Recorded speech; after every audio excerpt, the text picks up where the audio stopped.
God.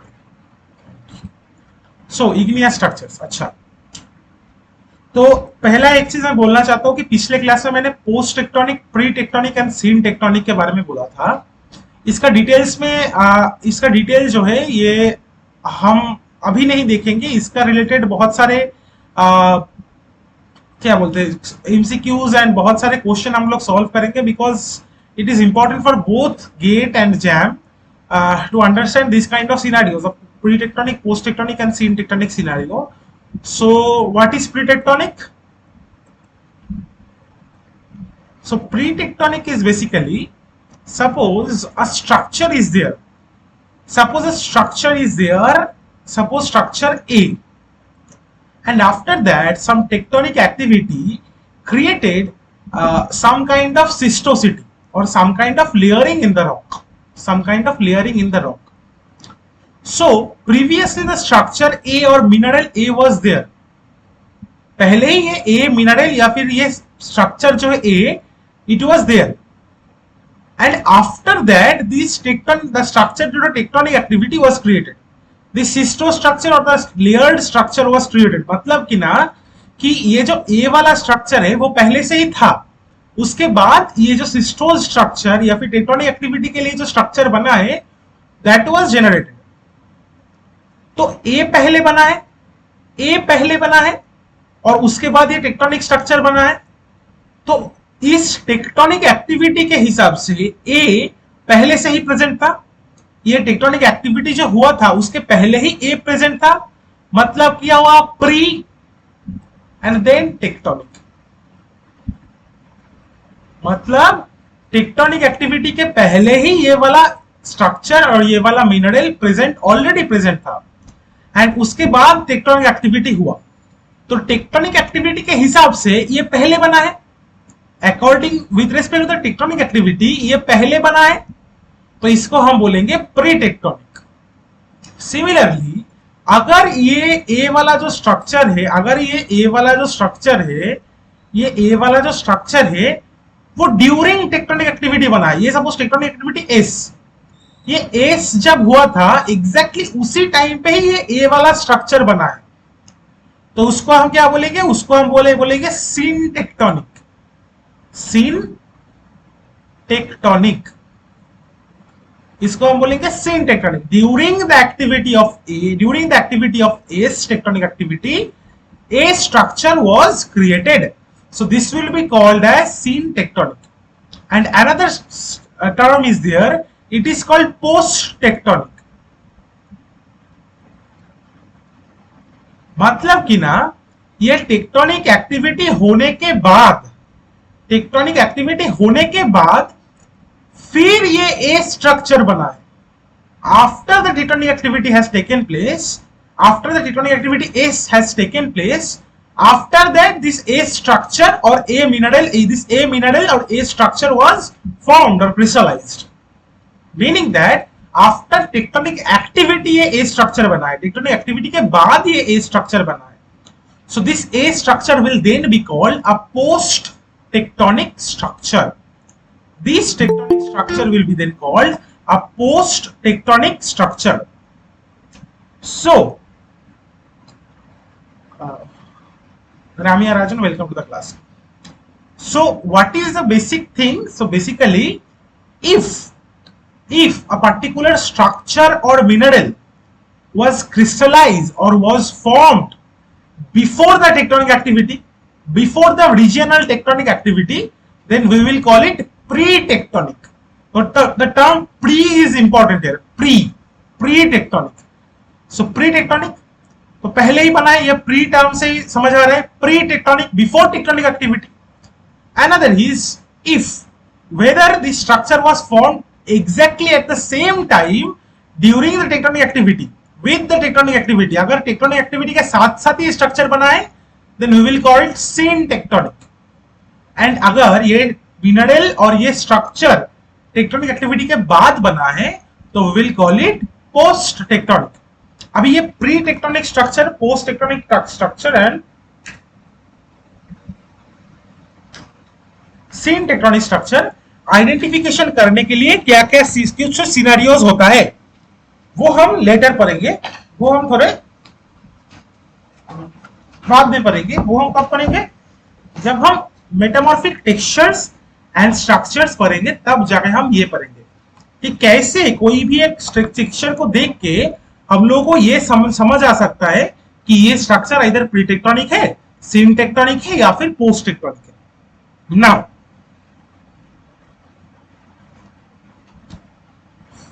Igneous structure से कुछ part हम लोगों का बचा था।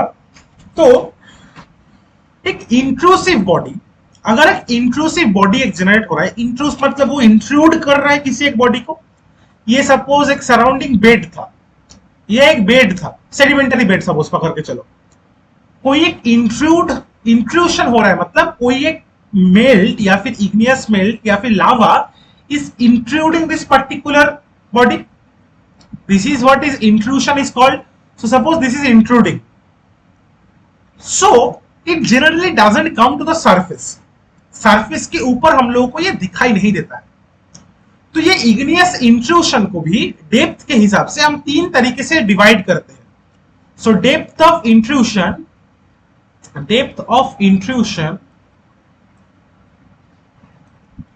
are of three types.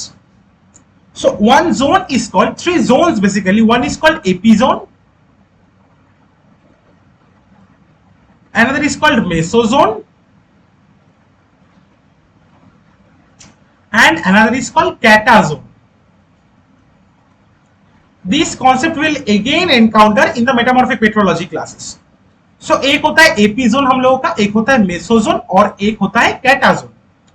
एपीजोन जो होता है वो जनरली सबसे लोएस्ट डेप्थ होता है इसका, अराउंड 300 डिग्री सेल्सियस होता है इसका टेम्परेचर। मेसोजोन होता है वो इंटरमीडिएट डेप्थ होता है इंट्रूसिव बॉडी का, तो 5 to 15 किलोमीटर, 5 to 15 किलोमीटर। और ये था 0 to 5 किलोमीटर में अगर इंट्रूशन हुआ है तो इसको हम बोलेंगे एपीजोन, और अगर 5 to 15 में हुआ है इसको हम बोलेंगे मेसोजोन। यहाँ पे टेम्परेचर कितना रहता है? यहाँ पे रहता है 300 degree Celsius to 500 degree Celsius.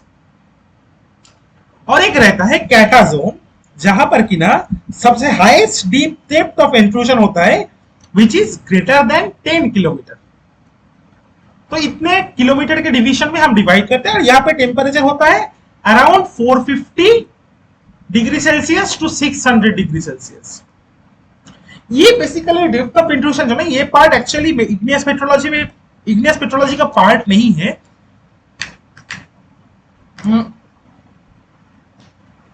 This is basically a part of metamorphic petrology. So we will study in details this kind of things in metamorphic petrology. Which kind of textures are formed in epizone, which kind of textures are formed in mesozone, and which kind of textures are formed in catazone. Now थोड़ा सा तुम लोगों को मैं hint दे देता हूँ। नहीं चलो अभी आज नहीं करते, मतलब ये फिर तुम लोगों को कंफ्यूजन हो जाएगा। अच्छा, तो ये डेप्थ ऑफ इंट्रूशन हम लोगों को इंपॉर्टेंट था। और एक होता है जो कि ना लावा जो होता है उसका पैटर्न, वो भी हम पिछले दिन नहीं पढ़ते। हम पिछले दिन डाइक, फिर तुम्हारा सील, फिर तुम्हारा क्या बोलते हैं बैथोलिथ, लोकोलिथ, लैपोलिथ एटसेट्रा एटसेट्रा पढ़े थे, पर ये वाला चीज नहीं पढ़े थे। अभी क्या होता है, लावा के टाइप होता है, ठीक है ना। लावा के टाइप होते, उसका बाहर वाला स्ट्रक्चर कैसे दिखाई दे रहा है उसके बेसिस पे भी हम लावा को डिवाइड करते हैं। एक तो हम केमिकल कंपोजिशन के ऊपर में लावा को तीन तरीके से डिवाइड करते हैं। एक है बेसाल्टिक टाइप लावा, एक होता है एंडेसिटिक टाइप लावा, और एक होता है हम लोग का क्या, रायोलिटिक लावा। तो ये हम लोग का तीन बेसिक डिवीजन है कि तीन तरीके से हम एक लावा या मैग्मा को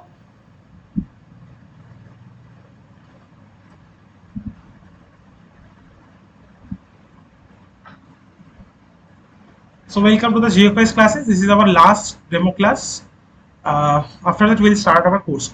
So हाँ, मैं जो बोल रहा था केमिकल के बेसिस पे ऊपर, केमिकल कंपोजिशन के बेसिस पे हम लावा को तीन तरीके से डिवाइड करते हैं।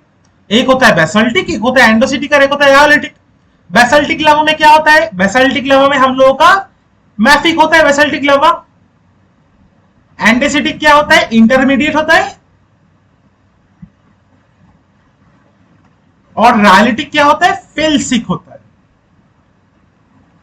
रायलिटिक होता है, फेल्सिक होता है। और ज्यादातर क्या होता है, अगर हम बेसाल्टिक टू रायलिटिक मूव करेंगे तो SiO2 content will increase. SiO2 content हम लोगों का इंक्रीज होता जाएगा।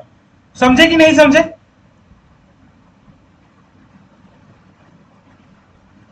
हेलो, हाँ। बाकी सब बोलो यार।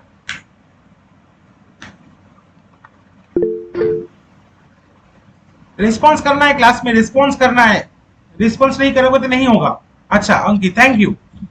But every time I will not be able to see the messages, so you guys have to speak up. You guys have to speak for yourself. This is also important in life. So another thing which I discussed in previous class is that if SiO2 content is has increased, then the viscosity of the magma or lava will also increase. Meaning that viscosity क्या होता है? Viscosity होता है resistance to flow. Resistance to flow. तो अगर SiO2 बढ़ रहा है तो विस्कोसिटी बढ़ रहा है। क्यों बढ़ रहा है मैं डिटेल्स में नहीं जा रहा हूं, पिछले क्लास में हो गया था। तो रेजिस्टेंस टू फ्लो भी इंक्रीज करेगा। मतलब जो लावा है, अगर SiO2 कंटेंट बहुत ज्यादा रहा तो लावा जो है वो ज्यादा दूर तक ट्रेवल नहीं कर पाएगा। अगर विस्कोसिटी भी इंक्रीज हो रहा है और SiO2 कंटेंट भी हाई है, देन वोलाटाइल कंटेंट भी हाई होगा। वोलाटाइल कंटेंट हाई होगा। क्यों होता है, क्या होता है, पिछले क्लास में it was already described. If you guys have not if you guys were not present in that particular class, what you can do is I will share the video link in Telegram also. I have already shared in WhatsApp, so I will share that in our Telegram channel as well, so you guys can watch it. Another thing is, if volatile content is high, there will be bombardment.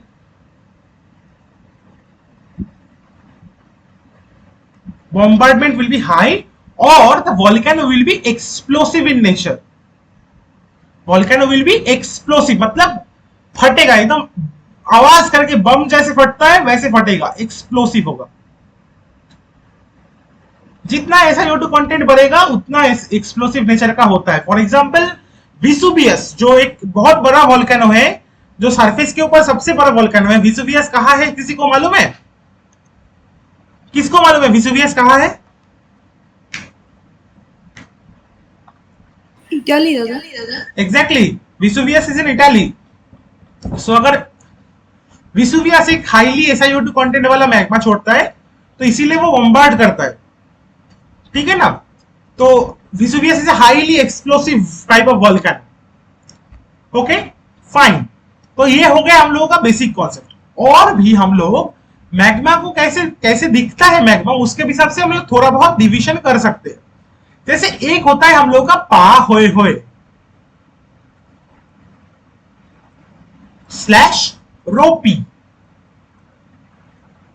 रोपी लावा। क्या होता है रोपी लावा में?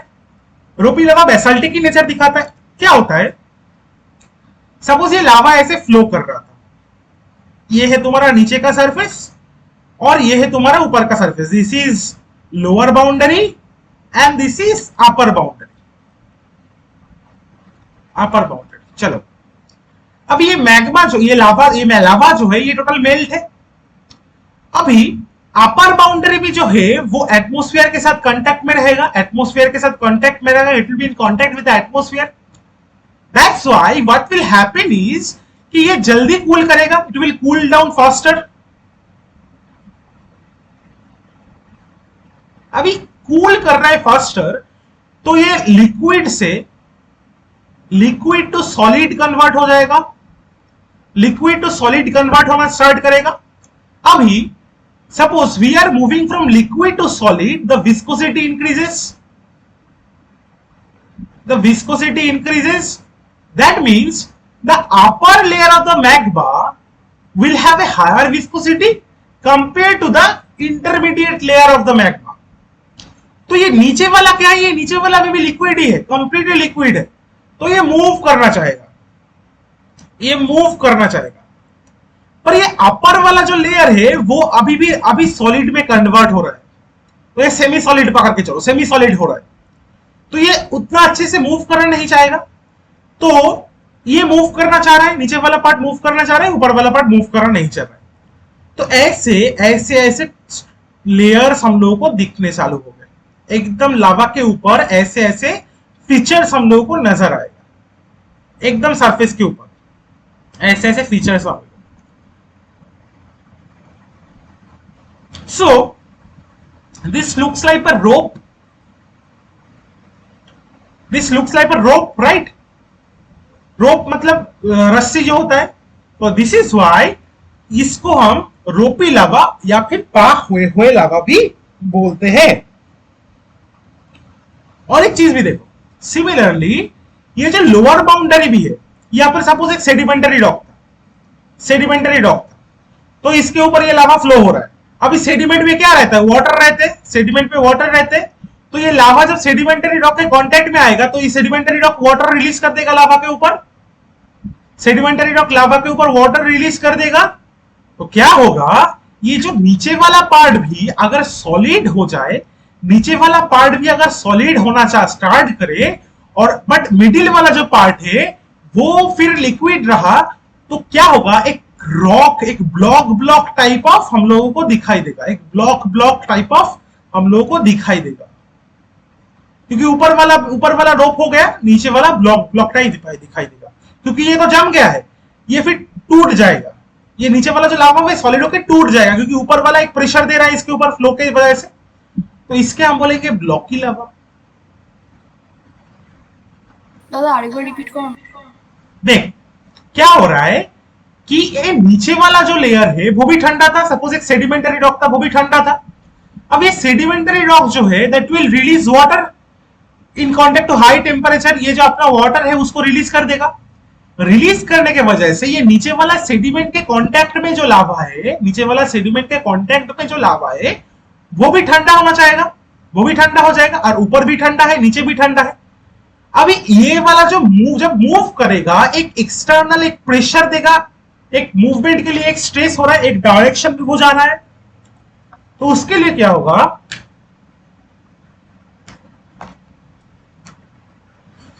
ये जो नीचे वाला जो सॉलिड जनरेट हो रहा है, ये नीचे वाला जो सॉलिड जनरेट हो रहा है वो ऐसे ब्लॉक होके ब्रेक करेगा, वो ऐसे ब्लॉक होके ब्रेक करेगा, तो उसको हम बोलते हैं ब्लॉकी लावा। उसको हम क्या बोलते हैं? ब्लॉकी लावा। किसको समझ में नहीं आया बोलो यार?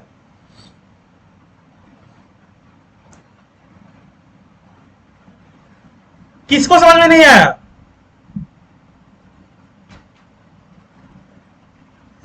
सबको समझ में आया?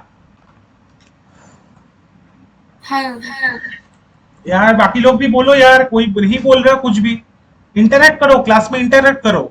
अच्छा सेकेंडली चलो, और एक टाइप होता है जो कि ना एग्जैक्टली हाँ बोल सकते हैं। अच्छा तो ब्लॉकी लावा कौन सा दिखाता है मालूम है? ब्लॉकी लावा दिखाता है एंडेसिटिक टाइप, और रोपी लावा या फिर प्लाहोय जो दिखाता है वो दिखाता है बेसाल्टिक टाइप ऑफ लावा। और रायोलाइट में हम लोगों को ज्यादा कुछ नहीं दिखाएगा, क्योंकि रायोलाइट जब जनरली पाइरोक्लास्टिक मटेरियल बाहर निकलता है। पाइरोक्लास्टिक मटेरियल क्या है हम लोग पिछले क्लास में पढ़े थे, और डिटेल्स में क्लासिफिकेशन नहीं पढ़ेंगे। पाइरोक्लास्टिक मटेरियल वो रिलीज करते हैं। ठीक है चलो, अभी एक और चीज हम लोगों को जानना इंपॉर्टेंट है, वो क्या होता है? वो होता है हम लोगों का पिलो लावा। उस ये सब का हम पिक्चर देखेंगे अब। पिलो लावा, पिलो मतलब तकिए जो बोलते हैं, पिलो का मालूम सबको ही मालूम है। पिलो मतलब पिलो शेप दिखाएगा, ऐसे राउंड पिलो शेप दिखाएगा। कब होता है ये पिलो शेप? जब एक वॉल्केनो है या फिर एक सपोज इरप्शन हो रहा है, कोई एक वॉल्केनो है, यहां पर मेल्ट है, ये इरप्ट हो रहा है, ये बाहर निकल रहा है।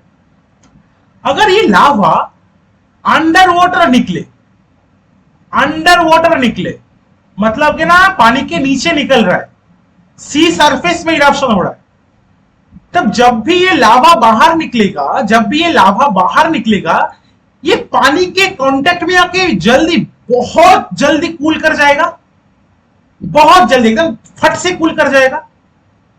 तो इसीलिए ये फ्लो ही ज्यादा नहीं कर पाएगा।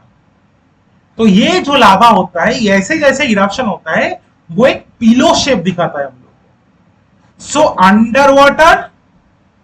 अंडर वाटर वॉल्केनिज्म क्या जनरेट करता है? अंडर वाटर वॉल्केनिज्म पिलो लावा जनरेट करता है, और पिलो लावा अंडर वाटर वॉल्केनिज्म में होता है। और इसको और एक तरह बोलते हैं सबमेरीन वॉल्केनिज्म।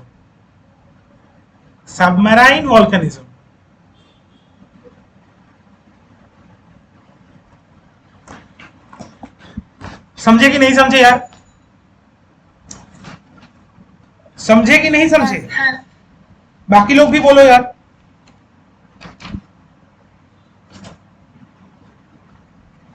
ठीक है, बाकी लोग कोई बात ही नहीं करेगा। ठीक है, समझ गया। बात तो करना है ना भाई, नहीं तो मैं कैसे समझूंगा? समझो कि मैं नाम पूछूंगा, नाम पकड़ के पूछूंगा, तो तुम लोग भाग जाओ। तो विभूति समझ में आया?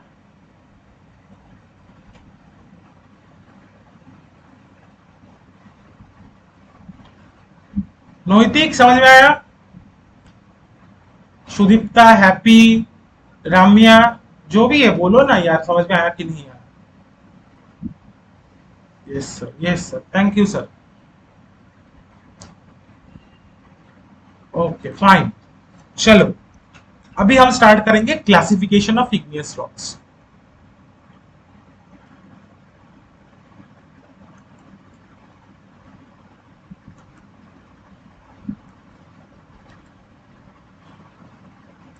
Classification of igneous rocks. So classification of igneous rocks में पहला जो चीज हम पढ़ेंगे वो होता है just by looking at an rock, एक पर्टिकुलर रॉक, अगर उसका ग्रेन्स हम लोगों को दिखाई दे रहा है, या फिर नहीं दिखाई दे रहा है, इधर माइक्रोस्कोप में जाके फिर दिखाई दे रहा है, या फिर हैंड स्पेसिमेन में ही दिखाई दे रहा है, based on that there is a classification. So one is phaneritic. Phaneritic means, so phaneritic sometimes भी फेनेरेटिक टेक्सचर भी हम लोग बोलते हैं, ठीक है ना? सो फेनेरेटिक टेक्सचर या फिर फेनेरेटिक रॉक कौन सा होगा? जो सब रॉक, एक रॉक है, सपोज एक रॉक है ए, ये रॉक बहुत सारे मिनरल से कंपोज्ड है, ये सब रॉक बहुत सारे मिनरल्स पे कंपोज्ड है, उसको हम ग्रेन्स भी बोल सकते हैं, मिनरल ग्रेन्स भी बोल सकते हैं। And if these particular grains or these particular minerals are visible in naked eye, मतलब खुली आंखों से हम देख सकते हैं, हम लोगों को एक इंस्ट्रूमेंट यूज करने का जरूरत नहीं पड़ रहा है। If these grains are visible in naked eye, this type of rocks we are going to call it a phaneretic rock. We are going to call it a phaneretic rock. तो plutonic rocks जो होता है, plutonic rock में क्या होता है? तो rock होता है जनरली तीन टाइप का इग्नियस रॉक। एक होता है वॉल्केनिक, जो सरफेस के ऊपर बन रहा है, या फिर सरफेस के थोड़े नीचे ही बन रहा है, तो उसको हम वॉल्केनिक रॉक बोलते हैं। एक होता है इंटरमीडिएट, जो एक पर्टिकुलर डेप्थ में बन रहा है, इंटरमीडिएट। और एक होता है प्लूटोनिक, जो सरफेस के बहुत नीचे कंपैरेटिवली हाई डेप्थ में बन रहा है। इसमें क्या डिफरेंस होगा वो हम पढ़ेंगे, और वो मैंने पहले क्लास में बोला था, पहले क्लास में record, I am sorry guys that I couldn't record it because only Prerna was there, so that's why. But क्यों प्लूटोनिक रॉक में बड़ा वाला ग्रेन होता है, क्यों वॉल्केनिक रॉक में छोटे छोटे ग्रेन्स होते हैं? There is a reason behind it. Do you guys want to know this right now? If you guys want to know that particular thing, then I will tell that particular thing now only. अगर जानना है तो बोलो यार, हाँ कि ना, या फिर मालूम है सबको?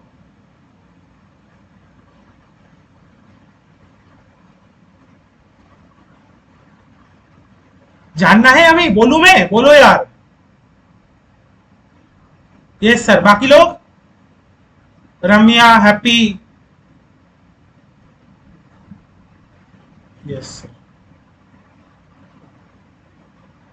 यस सर, ठीक है sir. Okay sir, then I will state that particular thing. पहले तो ये देख लेते हैं कि एक होता है फेनेटिक, फिर होता है एफेनेटिक। एफेनेटिक, एफेनेटिक का मतलब क्या होता है? जो हम लोग नेकेड आई से नहीं देख पा रहे, मतलब खुली आंख से, by naked eye we can not see it, but through microscope we can see this particular grains. मतलब खुली आंखों से हम लोग नहीं देख पा रहे, पर माइक्रोस्कोप पे हम लोग ये देख पा रहे हैं। और एक होता है एमॉर्फस। एमॉर्फस का मतलब जिसमें कोई ग्रेन ही फॉर्म नहीं हुआ है, जिसमें कोई ग्रेन ही फॉर्म ही नहीं हुआ है, तो देखने का बात ही नहीं उठता है। एफेनेटिक रॉक कौन से होता है? वॉल्केनिक रॉक्स, जिसको हम नेकेड आई से हम लोग कोई ग्रेन नहीं दिखाई दे रहा है, बट थ्रू माइक्रोस्कोप हम लोग ये ग्रेन दिखाई दे रहा है। One more thing I want to say, please guys keep notes of please keep the class notes. It is very important because in the class I am going to teach you the logics behind everything. So please keep that. Make 2 copies, one for the class note and another one for the note I am going to for the assignments, because every day I give some assignments. I ask you guys to make some note of the thing from book. So please guys make 2 copies, one for a class note and another is for the note you are going to prepare. And it is better to create individual copy for individual subjects. Small copy will be better. But if you can keep individual copy for individual subjects, that will be fine, because after that you can add more informations to it. Okay. So amorphous क्या होता है? Amorphous में ये होता है कि जिसमें कोई ग्रेन से नहीं होता, तो ग्रेन दिखाई देने का चांसेस ही नहीं है। एक सेकेंड, तो ग्रेन दिखाई देने का चांसेस ही नहीं है। तो उसका एक एग्जांपल क्या है? उसका एक एग्जांपल है वॉल्केनिक ग्लासेस। उसका एक एग्जांपल है वॉल्केनिक ग्लासेस। ग्लासेस में क्या होता है? ग्लासेस में हम लोगों को ग्रेन्स दिखाई नहीं देता है। ग्लासेस में हम लोगों को ग्रेन दिखाई नहीं देता है। अब ये इग्नियस ग्रेन जो बोल रहा हूं, या फिर मिनरल्स जो होता है, ये कब बड़ा बनेगा, ये छोटा बनेगा, इसके पीछे भी एक लॉजिक है। क्या लॉजिक है? 2 लॉजिक है बेसिकली। तो ये ग्रेन्स फॉर्म होता है through 2 processes. One is nucleation and another is diffusion.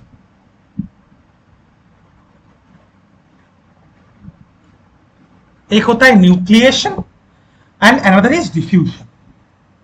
अच्छा चलो, तो ये न्यूक्लिएशन क्या होता है, डिफ्यूजन क्या होता है? Sorry, Lakshmi, welcome to the फनडोजोइक क्लासेस। सॉरी, फनडोजोइक बोल रहा हूँ। Welcome to the Geoquest classes. So igneous petrology में जो ग्रेन्स जनरेट होता है, इग्नियस पेट्रोलॉजी में जो ग्रेन्स जनरेट होता है, या फिर जो मिनरल ग्रेन्स जो जनरेट होता है, वो दोनों प्रोसेस से जनरेट होता है। ये जो ग्रेन जनरेट होता है वो दोनों प्रोसेस से जनरेट होता है। एक होता है न्यूक्लिएशन के थ्रू और एक होता है डिफ्यूजन के थ्रू। ये दोनों प्रोसेस एक ही साथ काम करता है। तो क्या क्या है मैं देखता हूं। चलो, एक मेल्ट था सपोज, एक मेल्ट से ही तो एक मिनरल से या फिर क्रिस्टलाइज करता है। सपोज एक मेल्ट था, मेल्ट ए। अभी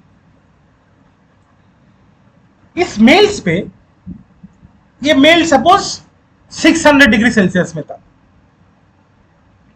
600 डिग्री सेल्सियस में था, ये धीरे धीरे कूल डाउन कर रहा है, टेम्परेचर धीरे धीरे डिक्रीज हो रहा है। तब इस पे क्या होगा, इसमें छोटा छोटा न्यूक्लियस जनरेट करेगा, छोटा छोटा न्यूक्लियस जनरेट करेगा, न्यूक्लियस जनरेट करेगा। किसका न्यूक्लियस जनरेट करेगा? मिनरल का ही न्यूक्लियस जनरेट करेगा।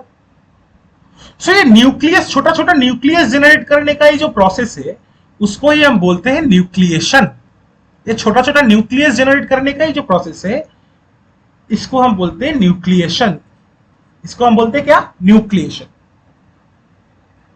अभी ये छोटा छोटा न्यूक्लियस जनरेट करके मेल्ट के ऊपर, ये मेल्ट पे फ्लोट कर रहा है या फिर मेल्ट के नीचे चला जा रहा है, जो भी है, मेल्ट के अंदर एक मेल्ट के साथ प्रेजेंट है, और बाकी जो पूरा एरिया है सराउंडिंग का मेल्ट। अब ये मेल्ट पे क्या रहता है? मेल्ट में हर एक element in form of ions रहते हैं, इन फॉर्म ऑफ आयंस रहते हैं। Suppose sodium plus, Fe2 plus, Ca2 plus, O2 minus, Si4 plus, etcetera etcetera. In form of ions ये लोग प्रेजेंट रहते हैं, इन फॉर्म ऑफ आयंस ये लोग प्रेजेंट रहते हैं। तो रेड वाला जो पार्ट दिखाई दे रहा है, वो रेड वाला अभी भी मेल्ट में है, और जो ब्लैक डॉट हम लोगों ने ड्रॉ किया है, ब्लैक डॉट पॉइंट किया है, वो है छोटा छोटा न्यूक्लियस, जो कि ना सॉलिड ग्रेन्स है। अभी जिस प्रोसेस के बेसिस पे ये जो आयंस है, ये आयन क्या करते हैं? ये थोड़ा दूर ट्रैवल करके ये न्यूक्लियस के साथ जुड़ जाते हैं। ये दूर बाहर से ट्रैवल करके ये नियर बाई जो न्यूक्लियस होता है, ये न्यूक्लियस के साथ जुड़ जाते हैं। अभी जैसे जैसे आयंस जुड़ता रहा, इसका साइज धीरे धीरे इंक्रीज होता है, इसका साइज धीरे धीरे इंक्रीज होता है, धीरे धीरे इंक्रीज होता है। तो ये जो जुड़ने का प्रोसेस है, एक न्यूक्लियस फॉर्म होने के बाद बाहर से कोई भी आयंस अगर आके इसके साथ जुड़ रहा है, तो जिस प्रोसेस से जुड़ रहा है, इसको हम बोलते हैं डिफ्यूशन। सॉरी, स्पेलिंग मैंने गलत लिखा है, शायद DIFUSS होगा।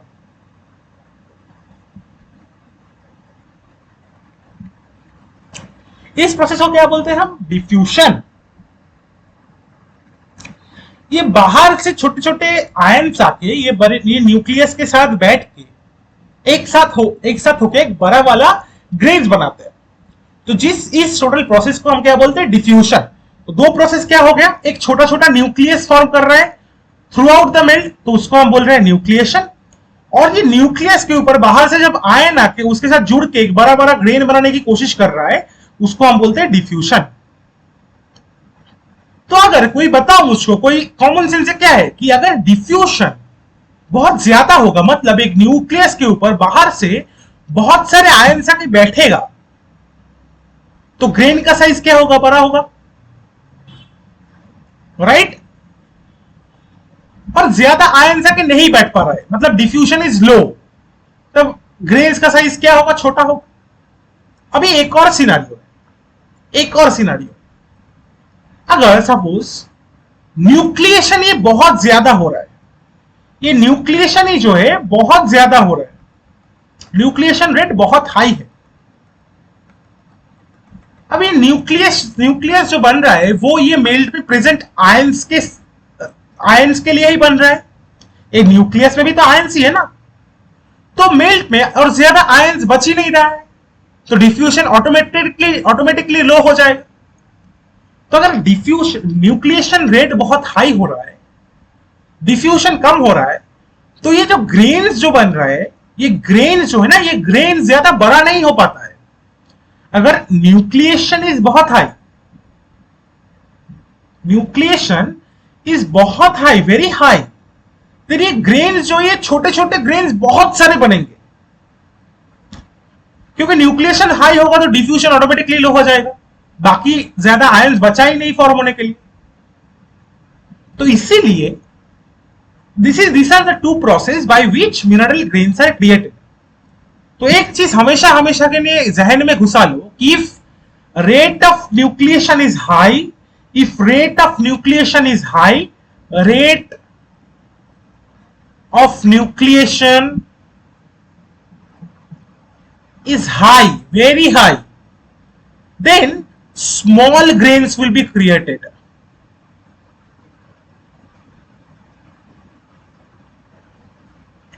Will be created. क्यों समझ में आ गया? और अगर if rate of diffusion is high, rate of diffusion is high, sorry, growth rate is high. हाँ, ग्रोथ रेट इज हाई। किसने बोला ये?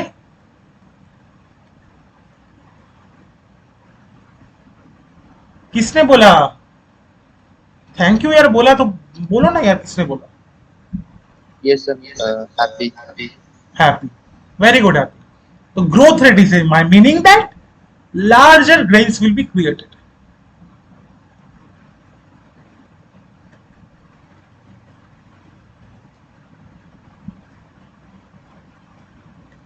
अभी इसके पीछे ना एक और लॉजिक काम करता है जो बहुत ही कॉमन सेंस है, बहुत ही कॉमन सेंस है। हम लोग एग्जाम्पल के थ्रू इसको समझेंगे। अभी ये जो किस टाइम पे न्यूक्लिएशन हाई होगा और किस टाइम पे डिफ्यूजन हाई होगा, मतलब किस टाइम पे छोटा ग्रेन बनेगा और किस टाइम पे बड़ा ग्रेन बनेगा, ये चीज ना टाइम एंड टेम्परेचर, इन दोनों के ऊपर डिपेंड करता है।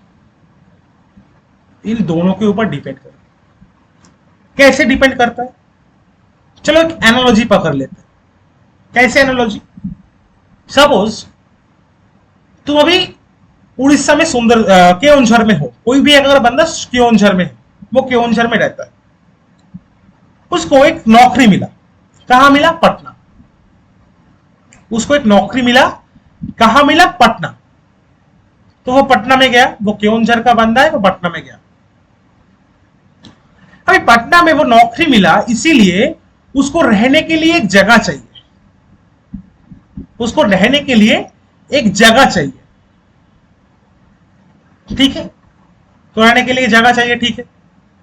अभी उसके पास अगर टाइम बिल्कुल नहीं है, उसको आज के आज ही जगह उसको ढूंढना है, तो वो क्या करेगा? वो जॉब लोकेशन के नियर बाय जो जगह है उसमें ही ढूंढेगा, दूर नहीं जाएगा देखने के लिए। तो वो एक जॉब लोकेशन के पास ही एक जगह ढूंढा, एक 2 BHK फ्लैट, एक 2 BHK फ्लैट, उसका रेंट है 20,000 रुपीज। उसका रेंट है 20,000 रुपीज। उसके पास और कोई ऑप्शन नहीं है, उसको आज ही ज्वाइन करना है और आज के अंदर ही उसको एक फ्लैट रेंट देखना है। तो इसके लिए वो कितना दे रहा है? 20,000 रुपीज फॉर 2 BHK। और एक सिनेरियो, चलो कोई एक सपोज हैप्पी, चलो हैप्पी को पकड़ लेते हैं। हैप्पी केओंझर से पटना गया, उसको नौकरी लगा है, पर नौकरी जिस दिन लगा है वो as soon as possible joining नहीं है, वो मतलब एक हफ्ते उसके पास टाइम है ज्वाइनिंग में अभी। तो वो क्या करेगा? वो अपने से थोड़ा दूर भी देखेगा फ्लैट, थोड़ा दूर भी देखेगा फ्लैट। तो उसको एक फ्लैट मिला 2 BHK, 2 कमरा है, दोनों फ्रेंड शेयर करके रहेंगे। पर ये 2 BHK कितने में मिला? 10,000 में मिला। 2 BHK कितने में मिला? 10,000 में मिला। तो 2 सिनेरियो है, देखो। एक में हम लोग का टाइम था 0 डेज और एक में हम लोगों का टाइम था 7 डेज। तो अगर 7 दिन टाइम रहा, इसीलिए वो थोड़ा दूर जाके भी फ्लैट देखने के लिए उसके पास पॉसिबल हुआ, थोड़ा दूर जाके भी फ्लैट देखना उसके लिए पॉसिबल हुआ, इसीलिए उसको कम रेंट मिल गया। पर अगर टाइम का बहुत शॉर्टेज रहा तो ये एकदम पास में ही 20,000 रुपए पे करके उसको रहना पड़ रहा है, ऑलमोस्ट डबल पे रेंट पे करना पड़ रहा है। अब सिमिलरली मिनरल्स या फिर मेल्स पे वैसे ही होता है। चलो पकड़ लेते हैं, ये एक मेल्स था, ठीक है, ये रहा उसके अंदर प्रेजेंट न्यूक्लियस, 3-4 ऐसे न्यूक्लिएशन हुआ, थोड़ा थोड़ा न्यूक्लिएशन हुआ। अब ये मेल्ट क्या है, हाई टेम्परेचर में है, और ये सपोज 600 डिग्री सेल्सियस में, 600 डिग्री सेल्सियस में, ये 600 डिग्री सेल्सियस में ही बहुत टाइम तक रह रहा है, बहुत टाइम तक रह रहा है। तो इसीलिए क्या हो रहा है, सपोज यहां पे एक आयन प्रेजेंट है, ये आयन इस पोजीशन से मूव करके इस पोजीशन में जाके एक न्यूक्लियस के ऊपर बैठने का उसको टाइम मिल रहा है। इस आयन को भी ये पोजीशन से, पर्टिकुलर इस आयन को भी ये इसको अपने पोजीशन से मूव करके इस पोजीशन में आने में, बैठने का भी उसको टाइम मिल रहा है। पर सपोज ये मिल 600 डिग्री सेल्सियस में रहा और ज्यादा टाइम तक नहीं रह पाया, उसको हम झट से एकदम में 600 से 100 डिग्री सेल्सियस में लाके खड़ा कर दिया। तब क्या हो रहा है, वो ये मेल्ट अभी 100 डिग्री सेल्सियस में स्टेबल नहीं है। तो सपोज 600 डिग्री सेल्सियस में ऐसे ऐसे न्यूक्लिएशन हुआ था, ऐसे ऐसे न्यूक्लिएशन हुआ था, पर ये दूर वाला जो आयन है उसके पास अभी ऑप्शन नहीं है कि पे टाइम लेके इस जगह से इस जगह पे मूव करूं, मूव करके एक बड़ा क्रिस्टल बनाओ। That is not possible any more, क्योंकि उसको उससे टाइम हम लोग छीन लिए। तो अभी ये क्या करेगा, अपने नियरेस्ट में ही एक न्यूक्लिएशन कर देगा और एक न्यूक्लिएशन जनरेट और एक न्यूक्लियस जनरेट कर देगा। ये अपने स्पॉट पे भी जनरेट कर सकता है और एक न्यूक्लियस जनरेट कर देगा। सिमिलरली यहां पर भी जो आयन था और एक न्यूक्लियस जनरेट कर देगा और एक न्यूक्लियस जनरेट कर देगा। ऐसे कैसे करके बहुत सारे न्यूक्लियस ये अपने अंदर ये खुद ही खुद में जनरेट करना स्टार्ट कर देगा। तो अगर न्यूक्लियस बहुत सारा जनरेट हो रहा है तो क्या हो रहा है, nucleation is high and diffusion is low. एक जगह से दूसरी जगह मूव नहीं कर पा रहा है तो डिफ्यूजन इज लो। तो इस पोजीशन में जो क्रिस्टल्स बनेंगे, इस पोजीशन में जो क्रिस्टल्स बनेंगे, उसके जो क्रिस्टल्स होगा या ग्रेन्स होगा, उसको साइज बहुत छोटा होगा, इसके साइज बहुत छोटा होगा। एग्जैक्टली सोचो, वॉल्केनिज्म में यही होता है, वॉल्केनिज्म में यही होता है ना। एक मेल्ट था, एक मेल्ट चेंबर में, लावा चेंबर में, मैग्मा चेंबर में ये मेल्ट था 600 डिग्री सेल्सियस में। अभी जब भी वॉल्केनिज्म होकर बाहर आ रहा है, ये बाहर आ रहा है, उसको हम suppose 25 degree Celsius, 30 degree Celsius ऐसे ऐसे टेम्परेचर में उसको हम बिठा दे रहे हैं। तो उसके पास ज्यादा टाइम नहीं मिल रहा है उसको ठंडा होने के लिए, झट से ठंडा होना पड़ रहा है। तो इसीलिए उसमें न्यूक्लिएशन बहुत हाई हो रहा है, डिफ्यूजन रेट बहुत लो हो रहा है। पर अगर एक सबसरफेस कूलिंग हो रहा है, मतलब सरफेस के नीचे कूलिंग हो रहा है, वो वाला चीज बहुत दूर तक, बहुत टाइम तक ये 600 डिग्री सेल्सियस या फिर 500 to 600 डिग्री सेल्सियस टेम्परेचर ये मेंटेन कर रहा है। 500 to 600 डिग्री सेल्सियस ये मेंटेन कर रहा है। इसीलिए ये धीरे धीरे कूलिंग हो रहा है और ये ज्यादा न्यूक्लियस नहीं बना रहा है, ये एक जगह से दूसरी जगह में ट्रैवल करके बड़ा वाला ग्रेन बना रहा है। एग्जैक्टली जो सिनेरियो हैप्पी के साथ हुआ था जब हैप्पी केओंझर से पटना में शिफ्ट किया। उसके बाद पहले सिचुएशन में क्या, टाइम नहीं था, इसीलिए उसको महंगे फ्लैट में ही रहना पड़ा, जो कि दोनों में ही फीचर सेम था, इसीलिए उसको महंगे फ्लैट में ही रहना पड़ा। तो ये सिनेरियो हो गया। पर जैसे ही उसके पास टाइम मिला, वो सेम फीचर वाला फ्लैट में बहुत कम पैसे में रह रहा है, हाफ पैसे में रह रहा है, हाफ पैसे में ऑलमोस्ट। तो ये सिनेरियो ये है।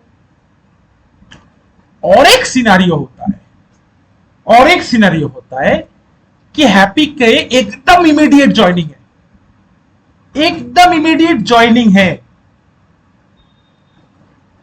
तो हैप्पी के पास मतलब बिल्कुल ही टाइम नहीं है।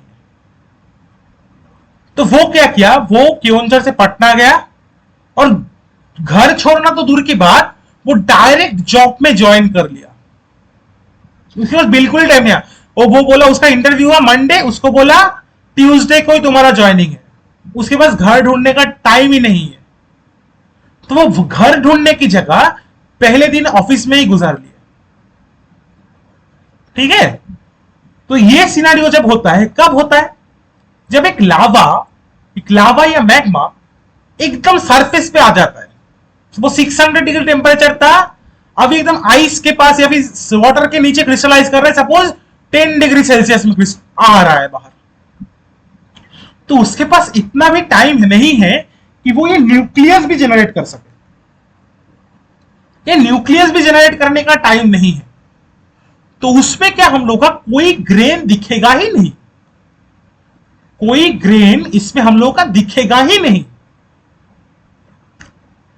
तो ये सिनेरियो जब आएगा, इसको हम बोलते हैं एमॉर्फस मटेरियल।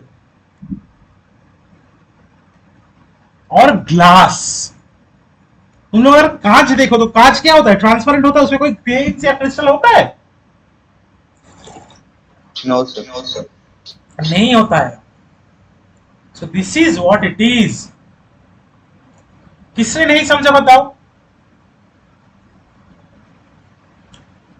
किसने नहीं समझे? अरे बोलो यार, किसने नहीं समझा है? किस जगह में डाउट है? एकदम 100% समझ लिए? मैं इतना अच्छा टीचर कब से बन गया? 100% सबको समझ में आ गया, सब कुछ, कोई भी डाउट नहीं है। नैतिक, तेरे लिए तो नया है ना ये, कुछ तो डाउट होना चाहिए। कुछ भी डाउट नहीं है, पूरा समझ गया?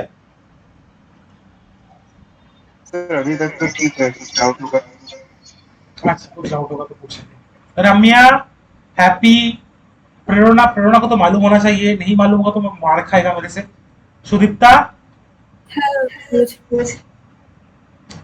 तुम लोगों को बोलने का नहीं है तो जस्ट कमेंट पे लिखो यार।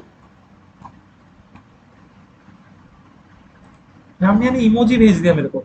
अच्छा, मैंने प्रोनाउंसिएशन गलत कर दिया क्या? रम्या,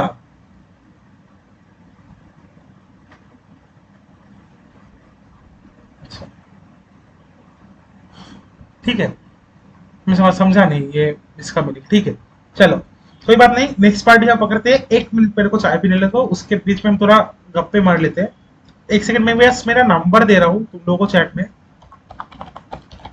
ये मेरा नंबर है, किसी को भी अगर ज्वाइन करना है तो तुम लोग ज्वाइन कर सकते हो। मैं नंबर पिन कर दूं क्या? इसको पिन कर देते, चलो।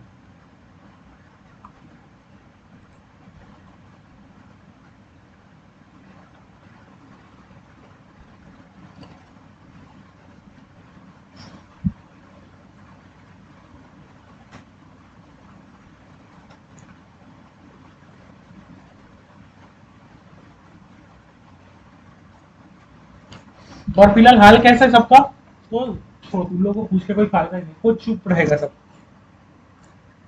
यार मैं भी पढ़ाई के टाइम में चुप रहता, पर जैसे गप्पे मारते थे तब टीचर लोग, तब मैं बहुत ज्यादा बोलता था। ठीक है ना सब?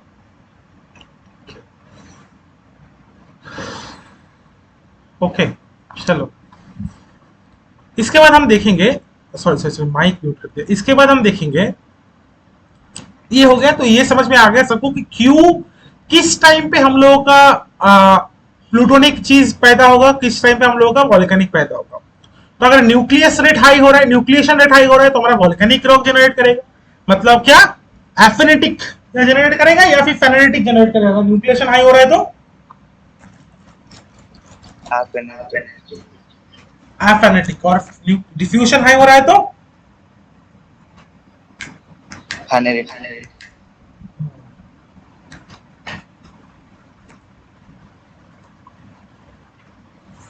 चलो चलते हैं, इधर चलते हैं नेक्स्ट टॉपिक पे। नेक्स्ट टॉपिक क्या है हम लोगों का? नेक्स्ट टॉपिक है कॉम्पोजिशनल टर्म्स। क्या होता है? कॉम्पोजिशनल टर्म्स के बेसिस पे जो क्लासिफिकेशन आता है, based on composition, based on chemical composition. तो एक तो हम लोगों का बेसिक आइडिया होता है felsic and mafic.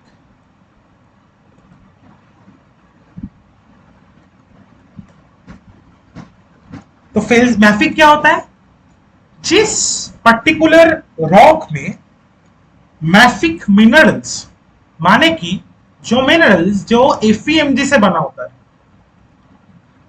FeMg bearing minerals ज्यादा होता है तो उसको हम मैफिक बोलते हैं, और जिसमें FeMg बियरिंग मिनरल ज्यादा नहीं होता है, लाइक फेल्सपार,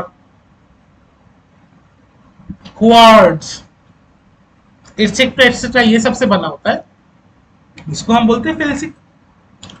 मैफिक मिनरल्स का एग्जांपल क्या है? ओलिविन।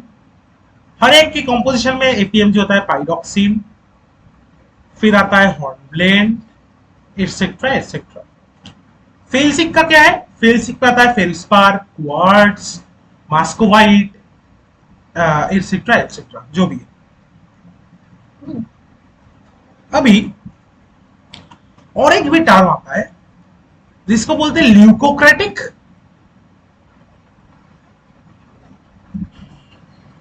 कौन बताएगा ल्यूकोक्रेटिक का मीनिंग क्या होता है? Light colour mineral. Exactly, light colour minerals. Leucocratic का स्पेलिंग क्या था? LEUC होता है, ठीक है, ल्यूकोक्रेटिक। और एक होता है मेलानोक्रेटिक, डार्क कलर। बात कर।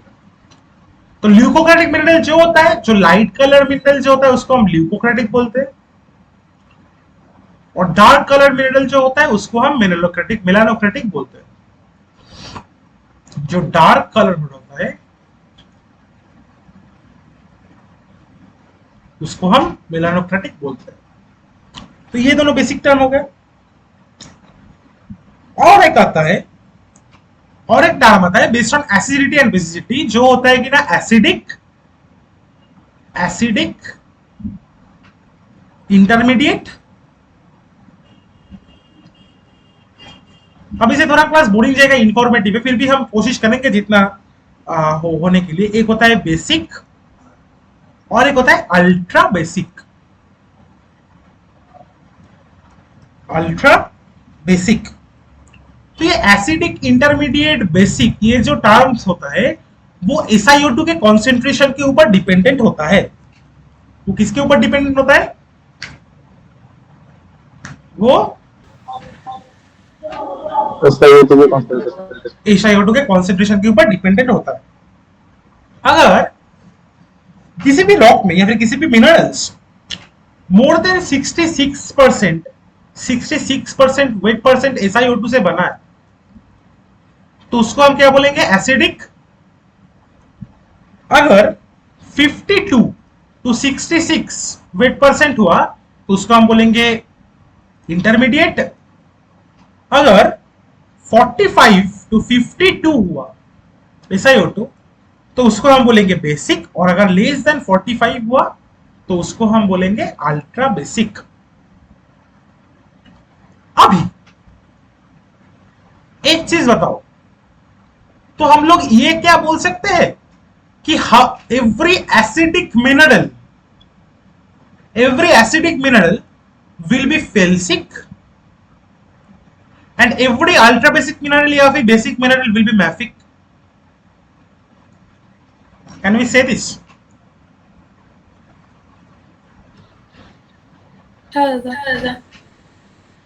अच्छा, सबको यही लगता है? हाँ कि ना बोल दो यार एक बार। Always not true.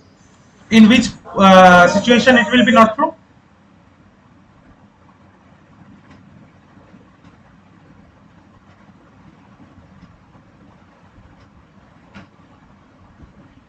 बोलो यार, कौन सी सिचुएशन? अगर नहीं है तो कौन से सिचुएशन में ये नहीं होगा? Right,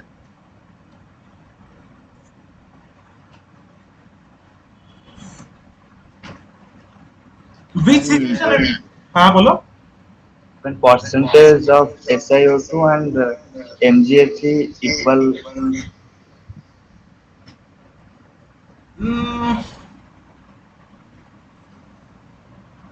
Not right actually.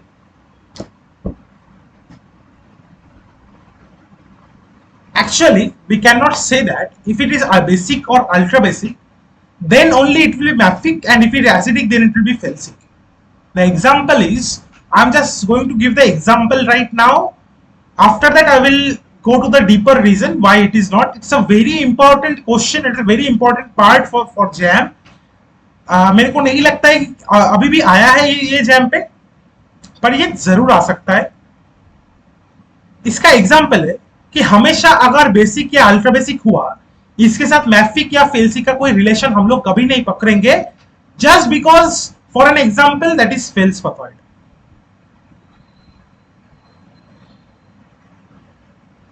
फेल्सपथॉइड्स क्या होता है ये हम बाद में पढ़ेंगे, आईयूजीएस क्लासिफिकेशन जब पढ़ेंगे उसके टाइम पे पढ़ेंगे।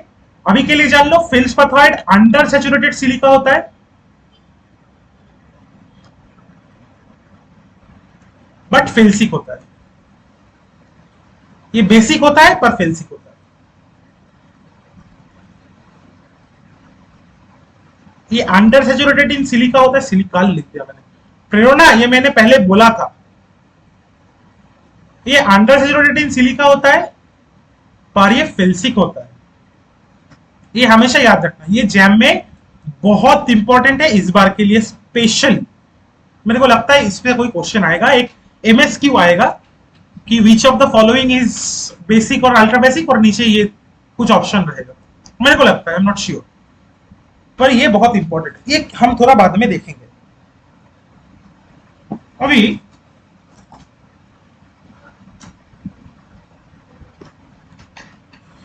हम लोग थोड़ा ट्रायंगुलर कैलकुलेशन कैसे होता है, how it is done, we'll see that first. After that we'll go to the classification schemes. Suppose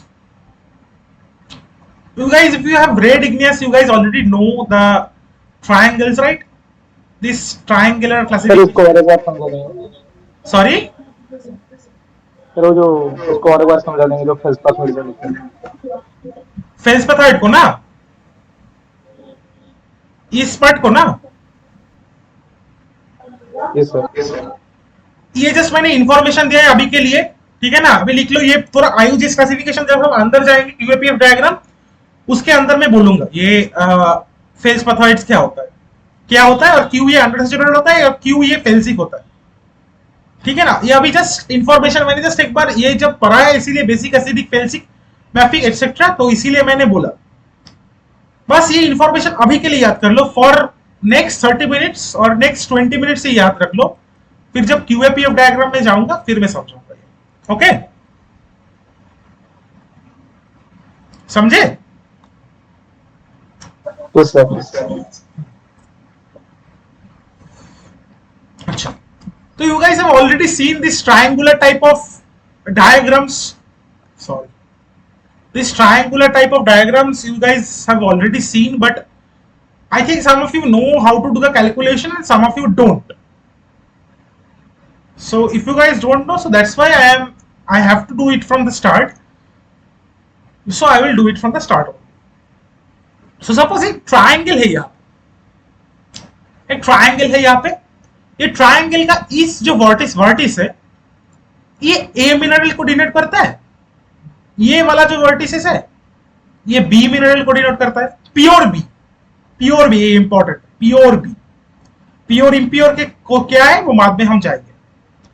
ये वाला जो थर्मोडायनामिक्स जब पढ़ेंगे, ये जब होता है ये सी को डिनोट करता है, ये किसको डिनोट करता है, ये सी को डिनोट करता है। तो हर एक पॉइंट जो ए बी एंड सी को डिनोट करता है, ए बी एंड, तो ये पॉइंट ए को डिनोट कर रहा है, तो यहां पे ए कितना होगा, यहां पर ए होगा 100%, ए होगा 100%। और इसको हम कैसे लिखते हैं, इसको हम A100 ऐसे करके लिखते हैं। इस पॉइंट पे which is representing C, there C will be 100%, it will be write it as C100. This point B, this will represent B 100% and it will write B100, we will write it as B100. Now ये जो line है A और B के बीच जो line है, यहां पे A B दो मिनरल एक साथ कोएग्जिस्ट करता है। ये जो B और C के बीच लाइन है वहां पे B और C दो मिनरल एक साथ कोएग्जिस्ट करता है, और यहां पे जो A और C के बीच लाइन है यहां पर A और C एक साथ कोएग्जिस्ट करता है, ठीक है। अभी इससे पहले एक चीज मेरे को बोलना चाहिए था, किसको डायमेंशन के बारे में मालूम है? 1 dimension, 2 dimension, 3 dimension, 4 dimension, etcetera etcetera etcetera, किसको मालूम है और किसको नहीं मालूम? पॉइंट का डायमेंशन कितना होता है? पॉइंट का डायमेंशन कितना होता है? तो डायमेंशन लेस है। डायमेंशन लेस है, मतलब 0 डायमेंशन है। लाइन का कितना डाटा होता है? One dimension. 1D, 1 dimension. एक ये अगर ड्रॉ करूं तो इसका डायमेंशन कितना है? 2D। और इसका डायमेंशन कितना है? 3, राइट? 3D dimension. और अगर कोई तुमको बोले एक 4D ऑब्जेक्ट है, कोई नहीं है अभी वर्ल्ड में, तो उसमें और एक डायमेंशन क्या ऐड होगा?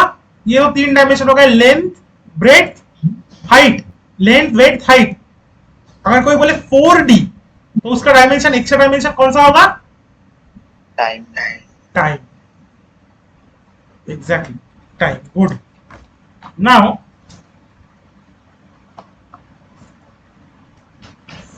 अगर ये ए बी लाइन को उठा के हम एक नॉर्मल लाइन की तरह ड्रॉ करें, ए बी लाइन को उठा के हम एक नॉर्मल लाइन की तरह ड्रॉ करें, सपोज ये लाइन है, यहां पे ए है 100% और बी है 100%।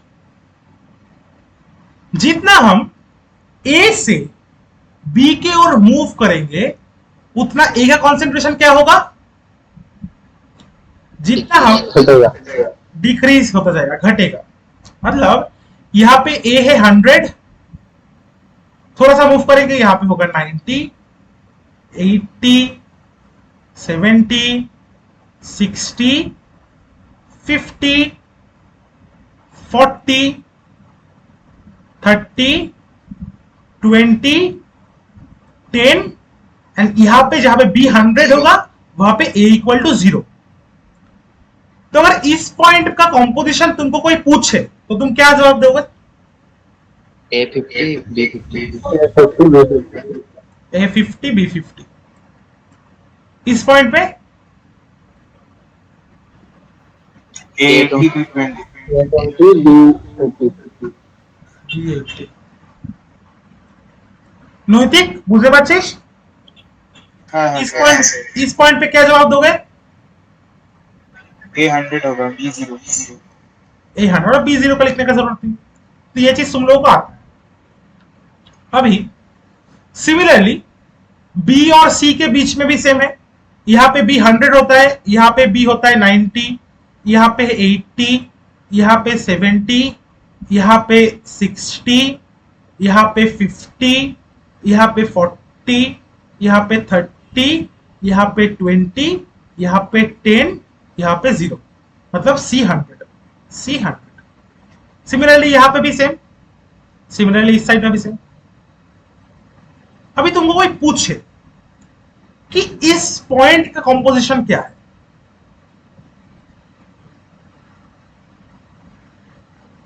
तो इस पॉइंट का कंपोजिशन तुम कैसे लिखोगे? लिख सकते हो क्या? ये जो पॉइंट ट्रायंगल के मिडिल में रहेगा उसमें तीनों कंपोनेंट आएगा, ए भी आएगा, बी भी आएगा, सी भी आएगा। Yes sir. राइट? तो ये एग्जैक्टली लिखना थोड़ा टफ है, पर लिख सकते हैं हम लोग, कैसे करके भी लिख सकते हैं, ट्राई ड्रॉ करके, जो भी है। पर अगर तुमको कोई बोले थे एक पर्टिकुलर रॉक है, अगर बोल दे, if in the question it mention, they mention that rock which is a composition of A20, B30 and C50, a rock which is predominantly composed of A20, B30 and C50। तो यहां से इस triangle से तुम उस particular rock के कहां पे गिरता है इस ट्रायंगल पे, वो निकाल सकते हो कि नहीं निकाल सकते हो? यस। चलो कैसे तुम मालूम है, मैं तुम लोगों को आता है, फिर भी मेरे को दिखाना एक काम होता है, तो मैं दिखा देता हूं। तो A50 किस पोजीशन पे आ रहा है? A50 AB, A और C के लाइन के ऊपर ही आएगा। A50 ये AB लाइन पे ऊपर आएगा और AC लाइन के ऊपर आएगा।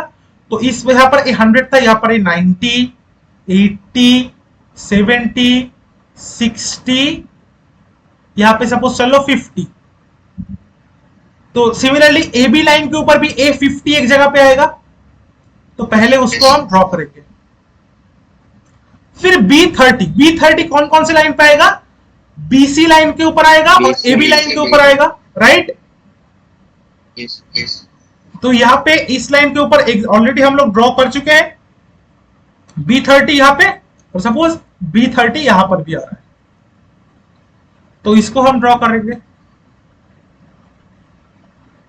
बहुत ही घटिया, इससे घटिया स्ट्रेट लाइन लाइफ में कभी नहीं देखा होगा तुम लोग। चलो, ये एक लाइन हुआ और ये एक लाइन। चलो, अभी C50 जो है ये BC लाइन पे आएगा और AC लाइन पे आएगा, राइट? ठीक है, यस यस पर इसको हम ड्रॉ करने का जरूरत है ही नहीं, क्योंकि अगर दो हम ड्रॉ किए हैं we will get the point automatically. सिर्फ थर्ड कंपोनेंट को टाइम सेव करने के लिए ड्रॉ करने का जरूरत नहीं है। तो ये पर्टिकुलर मिनरल या फिर पर्टिकुलर रॉक जो है ABC, ये तीनों में से बनाया हुआ जो रॉक है, ये किधर लाई करेगा? ये इस पॉइंट पे लाई करेगा, ये इस पर्टिकुलर पॉइंट पे लाई करेगा। अच्छा चलो, तो ये समझ लिए। और एक चीज लास्ट समझने का जरूरत है, that is Bowen's reaction series. That is Bowen's reaction series. Before going to the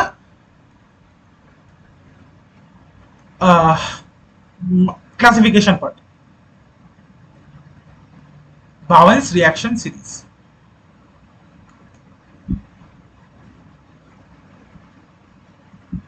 चलो, आज के लिए इतना ही करेंगे बावेन्स रिएक्शन सीरीज पढ़ के, फिर थोड़ा हम वीडियोस देखेंगे। देख के फिर नेक्स्ट एक एक्स्ट्रा क्लास लूंगा कल, अगर जो ज्वाइन करेगा। फिर हम लोग नेक्स्ट वाला पार्ट पढ़ेंगे।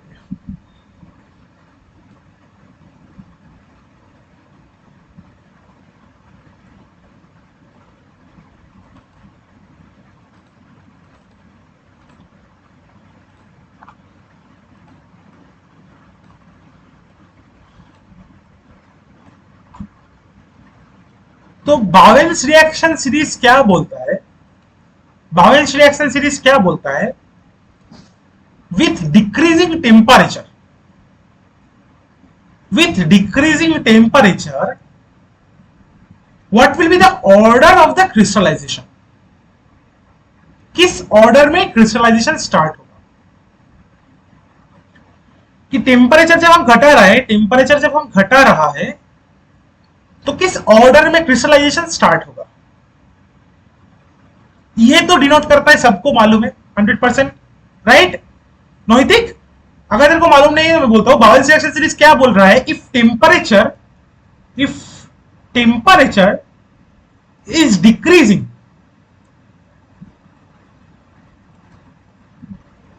Then the order of crystallization,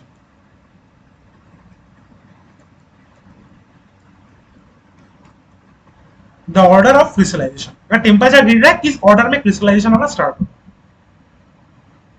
तो पहले क्रिस्टलाइज क्या करेगा? ओलिविन। अगर टेम्परेचर धीरे, एक मेल्ट था, सपोज एक मेल्ट से क्रिस्टलाइजेशन हो रहा है, एक मेल्ट में पहले क्रिस्टलाइज करेगा ओलिविन, फिर पाइरोक्सिन, फिर एम्फिबोल, फिर बायोटाइट। सिमिलरली ओलिविन के साथ साथ क्या क्रिस्टलाइज करेगा? कैल्शियम रिच प्लाजियोक्लेस, फिर धीरे धीरे सोडियम रिच प्लाजियोक्लेस, फिर ऑर्थोक्लेस, फिर मास्कोबाइट, फिर क्वार्ट्ज। अभी ये वाला जो साइड है इसको हम डिसकंटिन्यूअस सीरीज बोलते हैं, और ये वाला जो साइड है उसको हम कंटिन्यूअस सीरीज बोलते हैं। क्यों बोलते हैं मालूम है? इसको डिसकंटिन्यूअस क्यों बोलते हैं, इसको कंटिन्यूअस क्यों बोलते हैं? Do you know the reason? Composition. हाँ, कंटिन्यूअस सीरीज में आयन एक्सचेंज होता है। कंटिन्यूअस सीरीज में क्या रहता है? आयन एक्सचेंज होता है, तो सॉलिड सॉल्यूशन सीरीज फॉर्म होता है। एग्जैक्टली, कंटिन्यूअस सीरीज में सॉलिड सॉल्यूशन होता है। कंटिन्यूअस सीरीज में सॉलिड सॉल्यूशन होता है, ठीक है, कॉन्टिन्यूअस सीरीज में सॉलिड सॉल्यूशन होता है, इसीलिए इसको हम कॉन्टिन्यूअस सीरीज बोलते हैं कि एक फेज से दूसरे फेज में ट्रांसफर होता है। और यहां पे क्या होता है, एक मिनरल से दूसरा मिनरल बनता है, फेज ट्रांसफर नहीं होता है। तो इसको हम कॉन्टिन्यूअस बोलेंगे और इसको हम डिसकंटिन्यूअस बोलेंगे, इसको हम कॉन्टिन्यूअस बोलेंगे। अभी ये कॉन्टिन्यूअस सीरीज फॉलो करेगा या डिसकंटिन्यूअस सीरीज, ये कॉन्टिन्यूअस सीरीज फॉलो करेगा या डिसकंटिन्यूअस सीरीज फॉलो करेगा, वो किसके ऊपर डिपेंडेंट होता है, किसको मालूम है? वेट परसेंट किसका वेट परसेंटेज? आयन आयंस का वेट परसेंटेज। हाँ ठीक है, पर बेसिकली उसको हम क्या बोलते हैं, बल्क कंपोजिशन। मेल्ट का बल्क कंपोजिशन क्या है, उसके ऊपर ये डिपेंड करेगा। हम लोग next to next class probably igneous system पे घुसेंगे। इग्नियस सिस्टम बेसिक ही हम लोगों को मिनिमम 2 से 3 क्लास लगेगा स्टार्ट करने के लिए, क्योंकि I will teach you guys thermodynamics, यही मेरा स्पेशलिटी है इग्नियस सिस्टम्स, इग्नियस मेट्रोलॉजी के अंदर। हम लोग ऐसे इग्नियस सिस्टम पढ़ेंगे जो कभी नहीं पढ़े थे। हम लोग लिक्विड सॉलिडस क्यों फॉर्म होता है वो हम जानेंगे, वरना कि just existence of liquid solids तो सबको मालूम है, पर क्यों फॉर्म होता है, कैसे फॉर्म होता है लिक्विड सॉलिडस थर्मोडायनामिकली, वो हम सीखेंगे। तो उस टाइम पे हम लोग डिस्कंटिन्यूअस कंटिन्यूअस के बारे में और डिटेल से बात करेंगे। अभी तक ये जानना है कि ओलिविन पहले पाइरोक्सिन, फिर एम्फिबोल, फिर बायोटाइट, और अगर इस साइड से जाए तो कैल्शियम रिच पाइरोक्सिन से फेज ट्रांसफर होते होते सोडियम रिच पाइरोक्सिन में आता है, फिर ऑर्थोक्रेस फेल्सपार, फिर मास्कोवाइट, फिर क्वार्ट्ज। फाइन, ठीक है। चलो अभी ये बायस रिएक्शन सीरीज हो गया, पर अगर तुमको कोई बोले ये बायस रिएक्शन सीरीज या मिनरल को कैसे हम आइडेंटिफाई करेंगे, हर एक का आइडेंटिफिकेशन तुम लोगों को मालूम है, ये जानना इंपॉर्टेंट है। किस किस का आइडेंटिफिकेशन फीचर तुम लोगों को आता है? ओलिफिन का आइडेंटिफिकेशन फीचर क्या होता है? No cleavage. No cleavage, okay. Quartz also has no cleavage. Then Olive green color. color is not an identification feature. First of all, you have to always keep that in mind. We will not identify some mineral only based on color. क्योंकि अगर impurities कुछ रह गया तो colour change हो जाता है। Mineralogy का क्लास में मैंने बोला था। और क्या होता है ओलिविन का आइडेंटिफिकेशन फीचर? अगर ऑप्टिकल में देखे तो किसको मालूम है? Second order interference color. हाँ, second order. Now see, you are going to a risky territory, okay? क्यों risky territory? देख अभी क्या होता है, कौन सा ऑर्डर कलर दिखाएगा, ऑर्डर ऑफ द कलर, ये किसके ऊपर डिपेंड करता है? ऑप्टिकल में नहीं पढ़ा है अभी तक, पर किसके ऊपर डिपेंड करता है? बायरेफ्रिंजेंस, Refractive index. बायरेफ्रिंजेंस के ऊपर, रिफ्रैक्टिव इंडेक्स तो बायरेफ्रिंजेंस डायरेक्टली रिफ्रैक्टिव इंडेक्स के ऊपर डिपेंड करता है। बायरेफ्रिंजेंस के ऊपर डिपेंड करता है कि नहीं करता है? Yes. Yes. बायरेफ्रिंजेंस का फॉर्मूला क्या है? Retardation by thickness. R1 exactly. Refractive index of medium 1 minus refractive index of medium 2 into thickness. तो अभी सपोज कोई तेरा सैंपल मिनरोलॉजी बना के लाया है, उसमें क्या कर दिया, ये जो थिकनेस है ये थिकनेस को बड़ा कर दिया, डिवाइड होगा The डिवाइड होगा ना, सॉरी माय बैड, डिवाइड होगा, ये थिकनेस को बड़ा कर दिया, थिकनेस मोटा कर दिया, इसको मैंने ऐसा कर दिया, थिकनेस को, सैंपल के थिकनेस को इंक्रीज कर दिया। बायरेफ्रिंजेंस चेंज हो जाएगा, हाँ कि ना? Yes, sir. एग्जैक्टली। तो ऑर्डर ऑफ कलर चेंज हो जाएगा फिर। Yes. Yes. तो order of colour, the colour of the mineral will never, microscope पे कलर पे हम जा सकते हैं, पर ओलिविन का है high relief. High relief is a good thing. Another, तुम लोग यार सबसे प्रोमिनेंट आइडेंटिफिकेशन फीचर भूल गए हो, serpentinization. Yes. Alteration exactly, serpentinization. क्या होता है सर्पेंटिनाइजेशन में? ओलिविन ऑल्टर होता है, क्योंकि ओलिविन एक हाई टेम्परेचर मिनरल है, उसको जब हम सरफेस पे लेके आते हैं, ये ओलिविन स्टेबल और नहीं रहता है, तो इसका ऑल्टरेशन हो जाता है। ओलिविन किस में कन्वर्ट हो जाता है? सर्पेंटिनाइन पे। तो इस प्रोसेस को, कन्वर्जन ऑफ ओलिविन टू सर्पेंटिन, इसको हम बोलते हैं सर्पेंटिनाइजेशन। इसके लिए क्या होता है?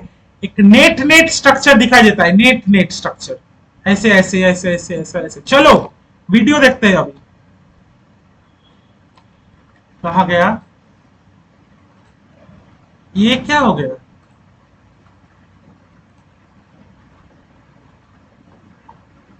अरे यार, मैंने वीडियो,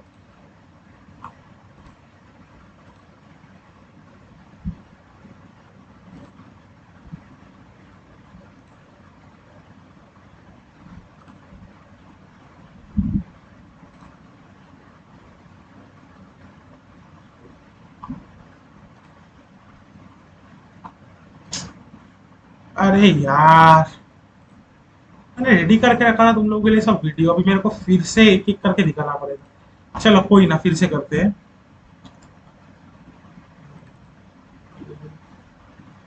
ये एनटी राउरकेला का ही सब है हम लोग का सैंपल। मेरा बीएससी का जो था, ये देखो, ये ओलिविन है, देखो दिख रहा है सबको वीडियो?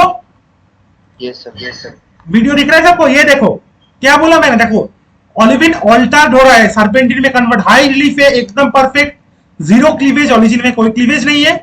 पर देखो ओलिविन विद ग्रेन बाउंड्री के सराउंडिंग में कन्वर्ट होके एक देखो नेट लाइक स्ट्रक्चर जनरेट कर रहा है ना, कर रहा है कि नहीं कर रहा है? Yes sir. तो ये नेट लाइक स्ट्रक्चर जो जनरेट कर रहा है, उसको क्या बोलते हैं?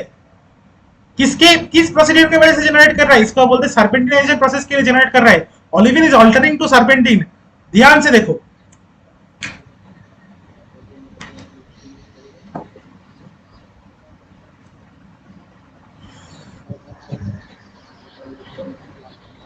okay, this is a well prepared sample, so it will show second order interference color। अच्छा, चलो उसका डिटेल्स में जाते हैं। कलर के ऑर्डर कैसे पहचानते हो? चलो नहीं पूछेंगे वो, पर दिख रहा है ना सबको ऐसे net like structure. This is a prime time identification of olivine. ये एक बहुत इंपॉर्टेंट है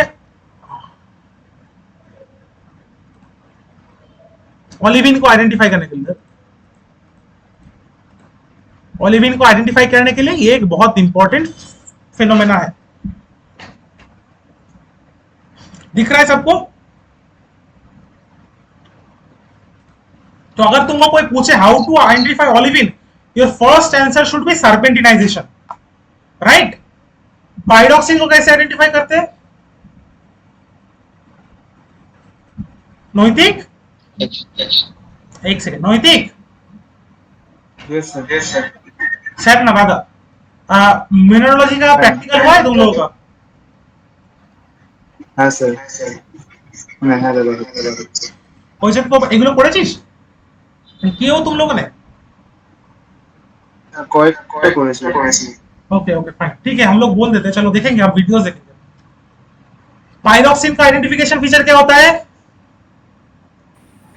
टू सेट क्लीवेज होता है 90। Two set cleavage 90 degree. अभी तुमको कोई बोल दे एक क्लाइनोपाइरोक्सिन है और एक ऑर्थोपाइरोक्सिन है, इसको हम हैंड स्पेसिमेन में आइडेंटिफाई कैसे करेंगे?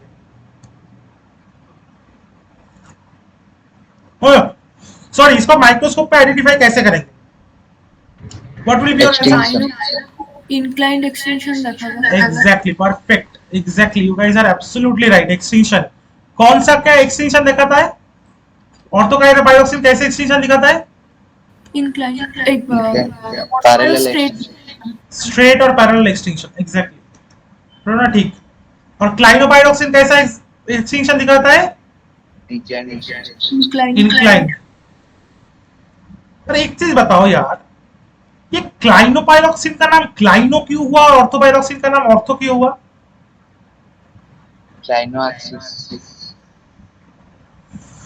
Crystallography axial relationship. क्या एक्सियल रिलेशनशिप, क्या एक्सियल रिलेशनशिप?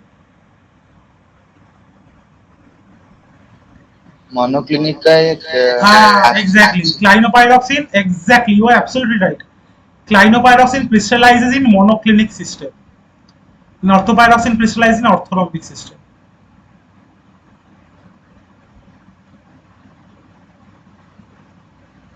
चलो वीडियो देखे या फिर नहीं, छोड़ दे, देख लियो तुम लोग? चलो नहीं, फिर भी मेरा जिम्मेदारी होता है तुम लोगों को दिखाना। चलो, एक मैंने पीपीटी बनाया था, हम लोग प्रेजेंटेशन दिए थे क्लास में, तो वहां पे हम लोग ऐड किए थे ये वाला।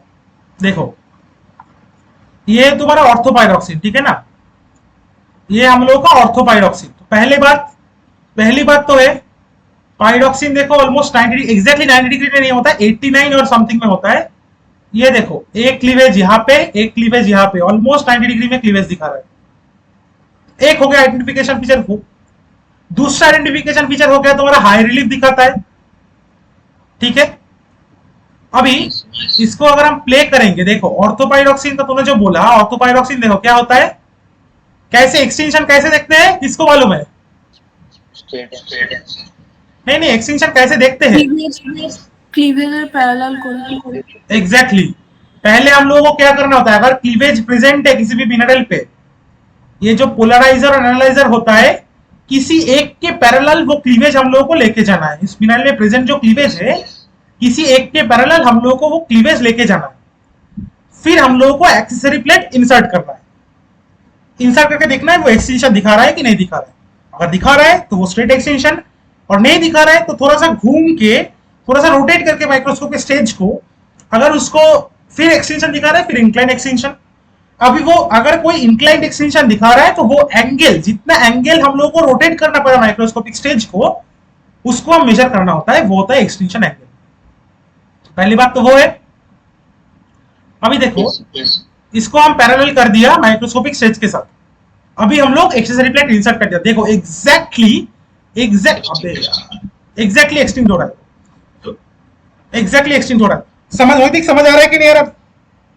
बाकी लोग वो समझ आ रहा है कि नहीं आ रहा है?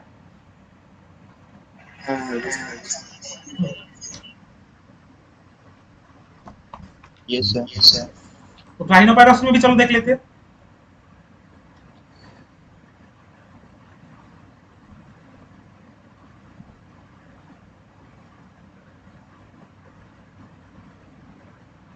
देखो पैरेलल किया, एनालाइजर पोलराइजर के साथ पैरेलल किया। अभी चलो देखते हैं एक्सटेंशन होता है कि नहीं। हो रहा है एक्सटेंशन, हो रहा है एक्सटेंशन, नहीं हो रहा है, तो इसको हम बोलेंगे क्लाइनोपायरोक्सिन। फाइन, अच्छा चलो, और एक चीज, अभी जो पायरोक्सिन का हम लोग समझ लिए कि इसका आइडेंटिफिकेशन फीचर क्या क्या होता है। टू सेट क्लीवेज होता है, और clino inclined extension, ortho straight extension.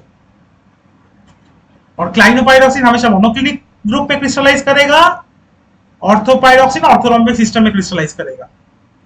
अच्छा, एम्फीपोल का आइडेंटिफिकेशन फीचर क्या होता है? क्लीवेज থাকবে টু সেট আর 60 ডিগ্রি অ্যাঙ্গেলে।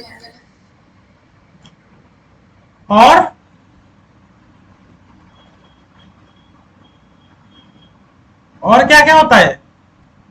और एक भी चीज है,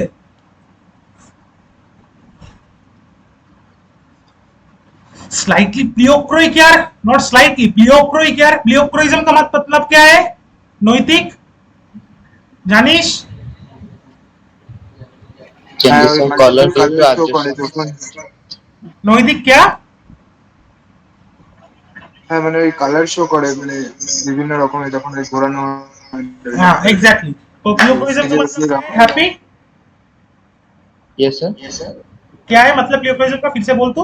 नैतिक एकदम ठीक बोला है तुमने। changes of color due to absorption of light। हाँ, और when do we show pleochroism? In microscope when we rotate the stage, right? तो different direction में different absorption of light होगा। तो प्लियोक्रोइक किससे करता है? लाइट ग्रीन से। हॉर्नब्लेड डार्क होता है। चलो हॉर्नब्लेड का भी अगर है तो देख लेते, मेरे को ढूंढना पड़े, मैं पहले से अलग करके रखा था, मालूम नहीं क्या हो गया।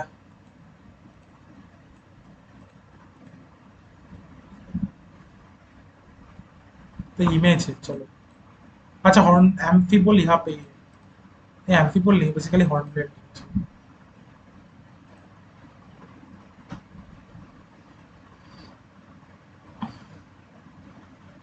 ये एग्जैक्टली ग्रीन नहीं हो रहा है, पर हाँ शेड ऑफ ग्रीन, ये कैमरा की लेंसेज की वजह से ये कलर चेंजेस हुआ है।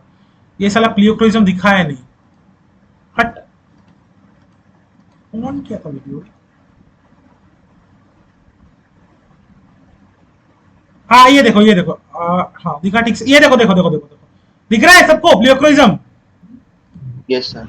प्लियोक्रोइज्म दिख रहा है, देखो माइक्रोस्कोप से रोटेट किया, देखो कलर चेंज हो गया, हुआ कि नहीं हुआ? हुआ ना यार। ये हो गया हम लोग का प्लियोक्रोइज्म।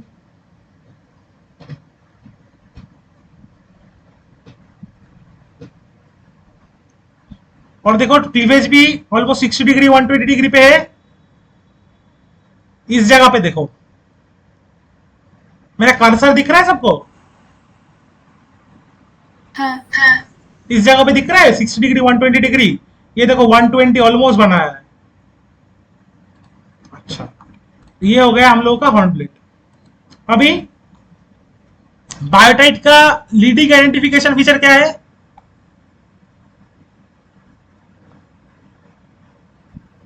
हाँ इंटरफेरेंस कलर। इंटर, फिर से तू इंटरफेरेंस कलर में जा रहा है। इंटरफेरेंस कलर हम एक दो मिनट के लिए लिख देखेंगे, बाकी बायोटाइट का और भी अच्छा सबसे बढ़िया क्या है? Yes sir. Pleochroism. Pleochroism biotite analyser के बराबर लाइट ब्राउन दिखाता है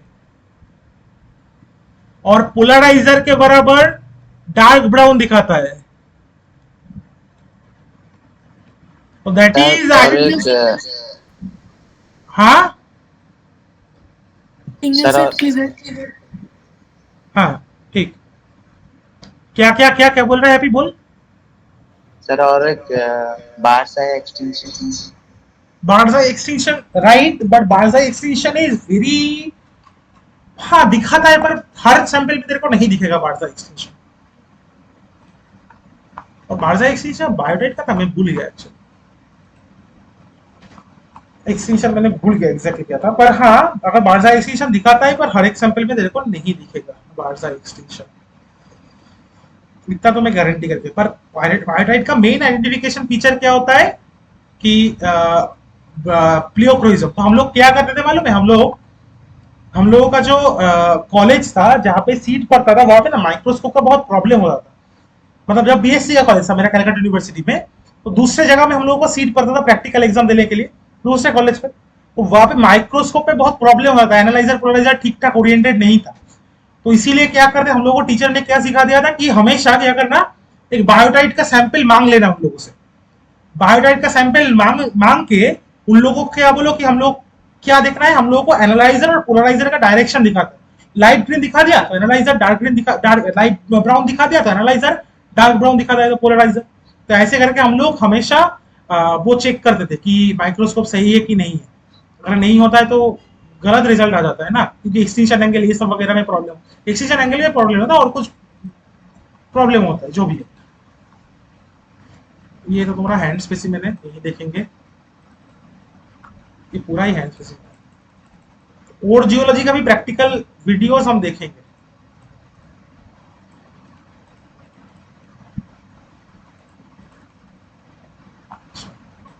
मैं सेट करके रखा था हर एक सैंपल जो बायो इंस्पेक्शन सीरीज में था।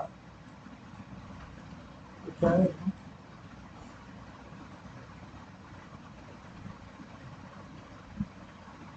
ये तो बायोटाइट 100% नहीं है। सॉरी यार तुम लोग को ये झेलना पड़ रहा है, क्योंकि मैंने सेट करके रखा था, पर कुछ टेक्निकल ग्लिच जो भी है।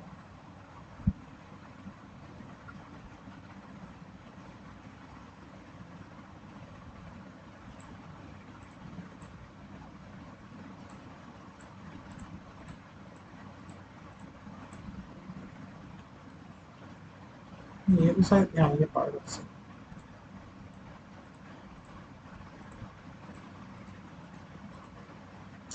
नहीं मिल रहा है बायोडाटा। ठीक है, बाद में मैं दिखा दूंगा बायोडाटा। अच्छा, तो ये हो गया आइडेंटिफिकेशन फीचर। प्लेजियोक्लेस फेस पर का आइडेंटिफिकेशन क्या है? Lamellar Lamella twinning. twin. Exactly दिखाना है क्या, देखोगे या फिर सब लोगों को तो मालूम ही है लैमेलर ट्विनिंग? Yes sir. दिखना है कि नहीं दिखना है? हाँ सर दिखा दो। दिखा दो ना, चलो दिखा देते हैं।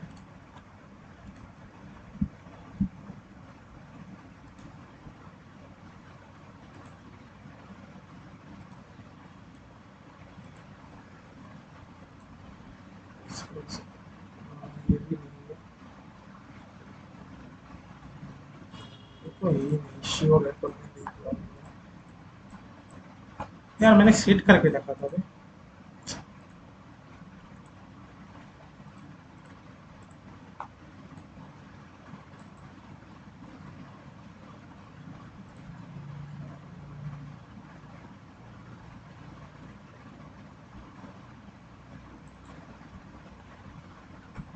ये कैल्साइट है, बहुत अच्छा है, कैल्साइट का सैंपल था। हाँ ये चलो, यहाँ पे दिख रहा है ना लेवल ट्वेनिंग, दिख रहा है कि नहीं दिख रहा है? Yes sir. ये देखो लैमेला ट्विनिंग। हाँ चलो, नहीं ये लैमेला ट्विनिंग। हाँ चलो, फिर आता है हम लोगों का, क्या आता है? ऑर्थोक्लेस। ऑर्थोक्लेस का क्या कैसा होता है? Cross twin. Cross hatch twinning. हमेशा क्रॉस हैच ट्विनिंग होता है ऑर्थोक्लेस का। Low relief देखाবে. रोडेडी था भाई। क्रॉस हैच ट्विनिंग हर ऑर्थोक्लेस का फीचर नहीं है। क्रॉस हैच ट्विनिंग माइक्रोक्लीन का ही फीचर है बस। और भी बहुत सारा फीचर है जो हम फेल्स पर ग्रुप पढ़ेंगे तब जाके पढ़ेंगे। मास्कोवाइट का छोड़ दो, मास्कोवाइट प्लेटी टेक्सचर ये सब मालूम आ जाएगा। कोर्स का क्या है? न्यूक्लियर। Angular substitution. आंडुलर एक्सटेंशन, एग्जैक्टली। और इसको और एक क्या बोलता है? Wavy extension. Wavy extinction. क्यों होता है एंडुलर एक्सटिंक्शन, मालूम है? Stress strain. Stress strain. Only deformation, बस हर एक वर्ड में अगर डिफॉर्म कर दे तो हो जाएगा?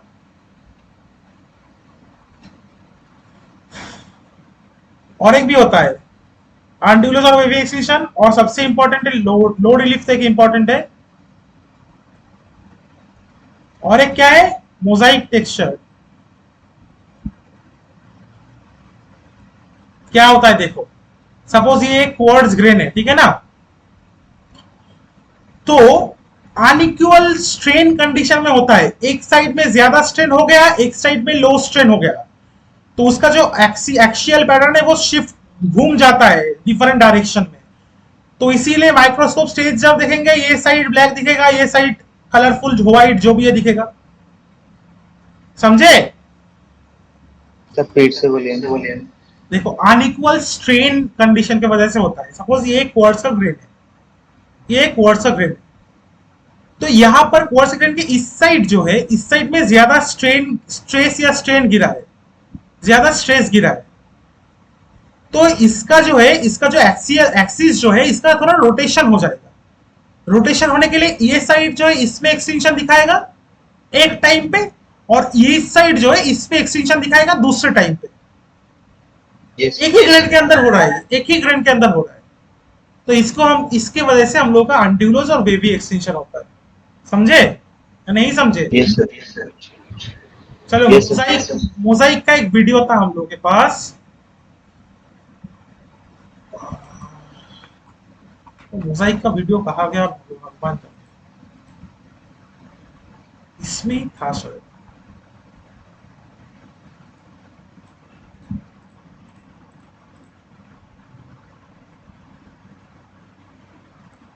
नहीं इसमें नहीं था, इसमें भी नहीं था।